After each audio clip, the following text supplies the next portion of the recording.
อันนี้อ๋อไก่ไก่ว่าไม่เป็ดละอ๋อไก่แบบคือแบบอันแยกแบบอันมุกอันน่ะซอสสุดลูกกูดมิสซิ่งตำมะฮุ่งเป็นแต่ซอสสิเนาะฮัลโหลเชฟสบายดีเชฟโอ้ยเชฟนี่ก็บ่ยิ้มเนาะมื้อนี้ก็เดี๋ยวเว้าน้ำผู้ใดแซ่บโปรเกสตักต้มไก่ลูกอ่ะสบายดี this is my chef right here ต้มไก่ลาบแป๊บแค่ตัวนี้ก็จะเช่นอันกุสตีอันนี้ว่าเห็นปนปลาปรา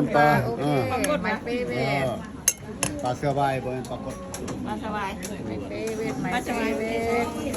มีอาหารแซ่บๆเนาะมื้อนี้เนาะอย่าลืมเต้าหู้สดเด้ออย่าลืมเต้าหู้สดเด้อไว้เด้อ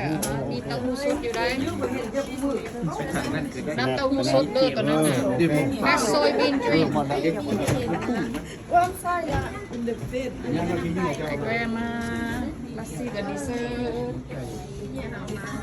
fresh homemade bread